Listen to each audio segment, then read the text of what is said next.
السلام عليكم ورحمة الله تعالى وبركاته. كيف الحال؟ كنتمنى يلقاكم هذا الفيديو بخير وعلى خير وبصحة جيدة. وبالنسبة للبنات اللي أول مرة يدخلوا القناة كنتمنى يضغطوا على زر الاشتراك ويفعلوا الجرس باش يوصلهم جديد.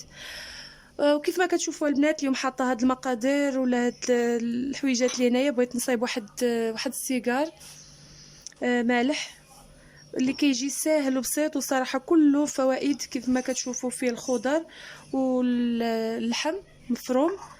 وهنا عندي الشعريه الصينيه ساهلين للغايه، وحتى العجينه ديالتهم كتجي مقرمشه وغزاله. غادي نعطيكم حتى هي عليها مقادير والطريقه ديالها حتى هي بسيطه جدا. كل ما كنحتاجو هنا عندي خيزو محكوك، جزر محكوك، وفلفله مقطعه طريفات شرائط بحال هكا طوالين. وهنا هذا ليشو او الكرنب.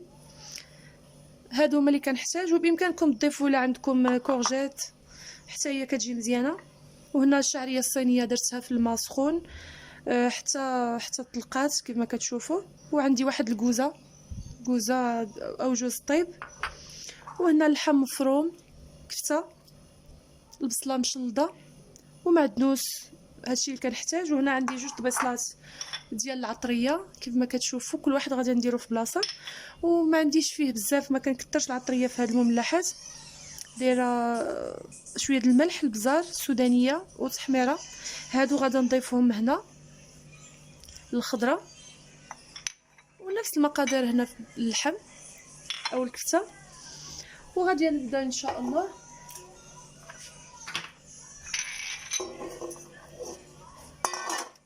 غادي ندير الخضره كلها هنايا. ونسيت ما حطيتش زيت العود، غادي نجيبو دابا، او زيت الزيتون. غادي نضيف معاه شويه د العطريه.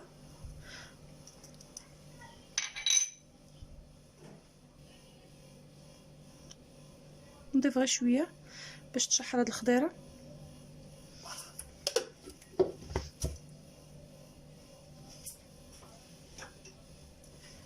نجيب واحد المعلقه. وهادو البنات غادي نشحرهم بوحدهم. من بعد ما يتشحروا غادي نضيف عليهم هاد الشعريه الصينيه، وعاد ندير هاد الكوزه ندير منها شويه. نشحر هادو هما الاولين ان شاء الله، ونشحر هادو بوحدهم. وهي من بعد ما تشحرات غادي نضيف لها الشعريه الصينيه.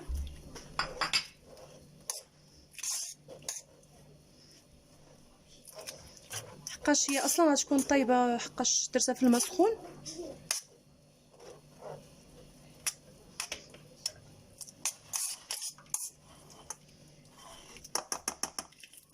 وغادي نحك شويه ديال الكوزه، كتعطي واحد النسمه رائعه في المملحات.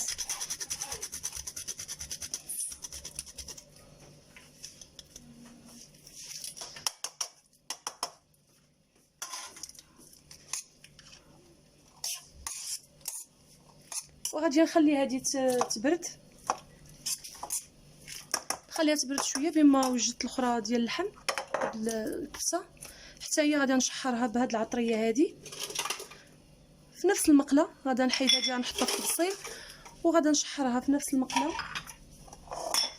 ونرجع لكم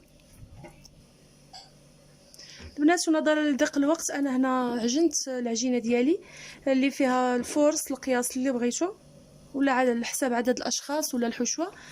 وكندير فيها فقط الملح وشويه ديال السنيده، راس المعلقه ديال السنيده ما تكثروش منها.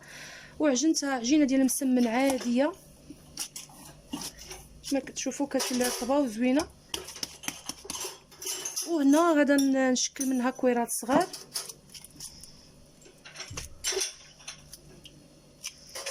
بهذا الحجم تقريبا. والعجينه ما تكونش رطبه وما تكونش قاصحه، بين وبين.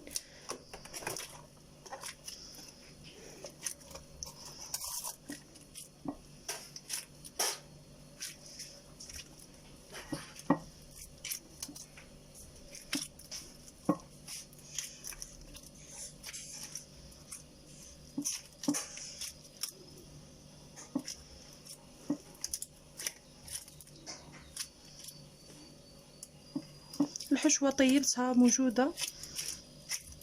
خصني دابا نوجد هاد المسمنات ديالنا. غادا نكمل الكويرات ونرجع لكم.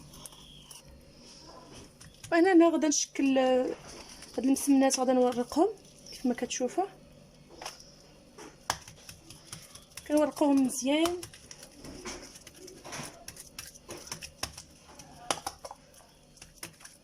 كيجيو لذاذين، صدقوني كيجيو غزالين كانهم صايبين بالورقه. غادا ندهنهم هنا بالزبده. الزبده تكون درجه المطبخ للاحسن باش طاغي تدهن.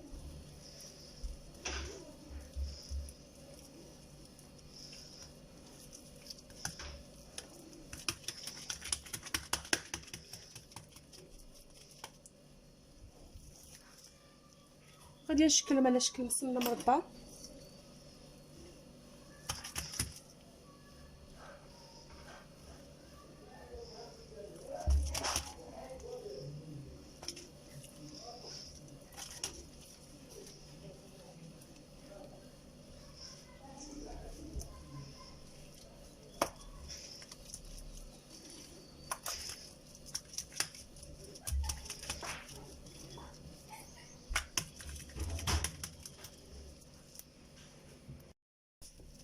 وبنفس الشكل غادا نخدم كل العجينه اللي عندي.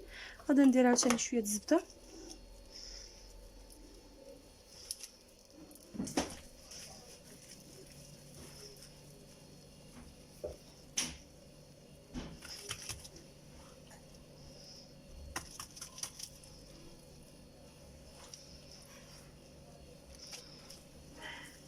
وغادا نمشي على هاد الحال هذا حتى نكمل الكريسات اللي عندي كلهم. وما هادو من بعد ما قرصتهم ورقتهم على شكل مسمنات صغار. المهم العجينه اللي عندي كلها ورقتها وصايبتها، خليتها ارتاحت شويه. والحشوه حتى هي غادا نوريها لكم. حتى هي خلطت الكفته مع الباقي ديال الخضر والشعريه الصينيه، خلطت كلشي هنا. ودابا غادي نبدا نعمرهم. غادا نعمرهم على جوج الاشكال. غادا ندير شكل ديال السيجار وشكل ديال الهلال، وغادا نشاركهم معكم ان شاء الله. وغادي نبدا ان شاء الله على الشكل ديال الهلال. كما كتشوفوا العجينه ملي كترتاح كتولي كتمشي كيف ما بغيتي كتمشي معاك، وكتجي مورقه كانها مصايبه بالورقه ومقرمشه زويونه.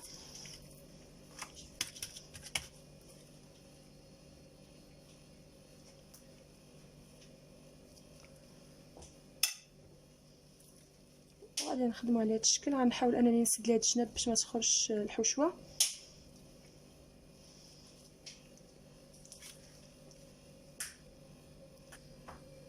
انا هنا غادا ندوز بهادي، وفايت ليا صايبت بها الملوي، حطيت عليها فيديو صراحه كتجي زوينه. غادا نخدم بها هذا.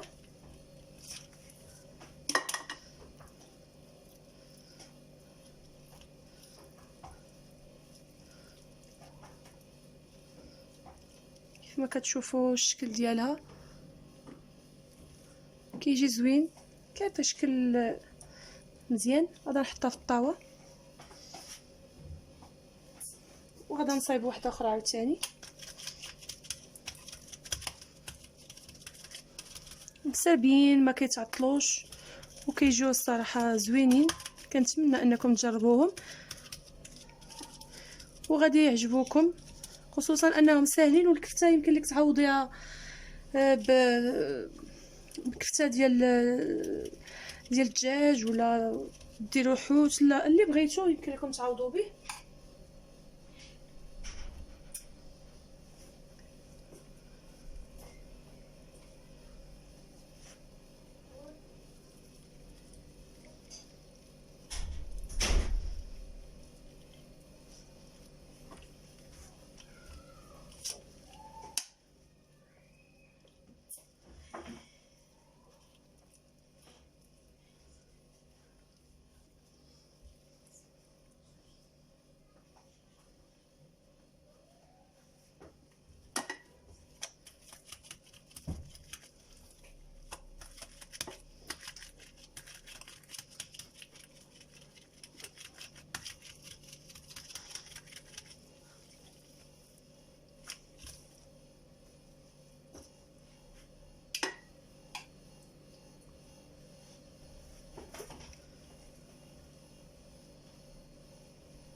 وغادي نمشي على هذا الشكل حتى نعمر هذه الطاوه هذه.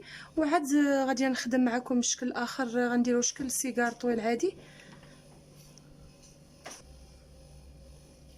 كملت القياس ديال الهلالات اللي عندي، قسمت العجينه على جوج، النص غادي نديرو على شكل سيجار والاخرين كملتهم. والسيجار كنخدموا على هذه الطريقه هذه.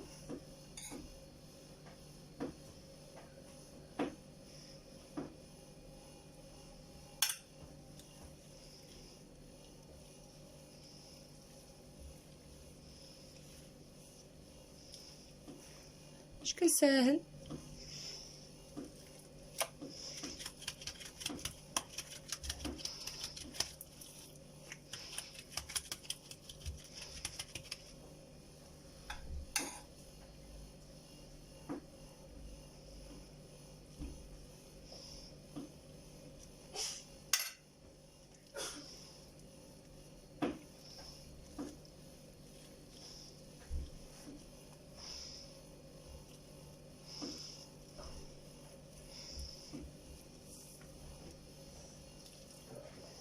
وغادي نمشي على هذا الشكل حتى نكمل الباقي. وهما هادو من بعد ما كملتهم غادي ندهنهم بالصفر ديال البيض، وزدت عليه شويه بياض البيض باش يعطيهم واحد اللمعه، وشويه ديال الخل باش ما يخليش الزفور ديال البيض. كيف ما كتعرفوا البيض كيكون فيه الزفوريه. وغادي ندهنهم.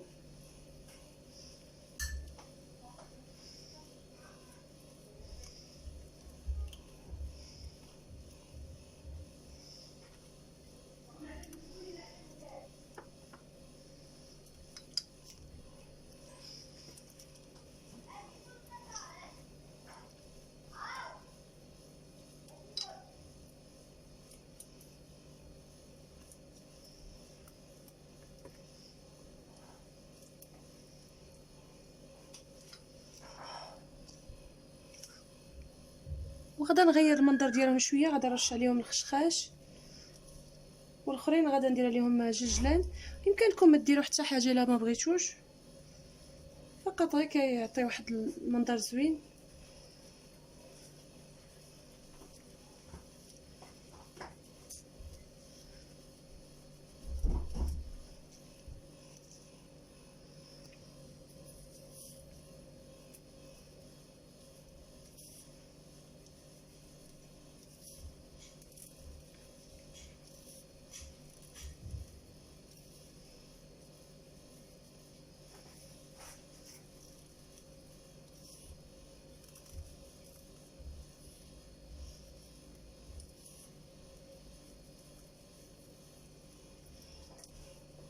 وما هادو من بعد ما كملتهم دابا غادا ندخلهم الفران على نار متوسطه حتى يطيبوا من التحت.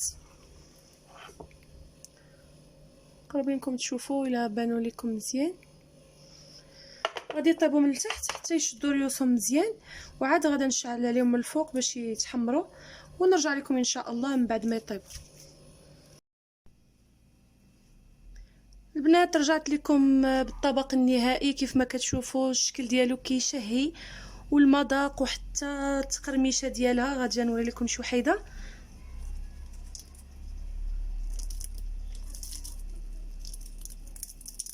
كلها مقرمشه، بقى سخونه شويه وكتحمر الوجه. الا جاوكم الضياف وقدمتها بهذه الطريقه هذه كنتمنى تعجبكم، وجربوهم ما غتندموش عليهم. كيف ما كتعرفوا كيف ما شفتوا بانهم ساهلين، ما خداوش بزاف ديال الوقت وما فيهمش المحاين، يعني عجينه عاديه وحشوه حتى هي كيف ما كتشوفوا يعني في المتناول، ماشي شي حشوه اللي صعيبه. وكنتمنى يعجبكم الطبق النهائي، وضغطوا على زر الاشتراك وفعلوا الجرس باش يوصلكم الجديد. والى اللقاء في وصفه اخرى ان شاء الله. وكنتمنى نكون خفيفه على قلوبكم، وبسلام عليكم الى وصفه اخرى.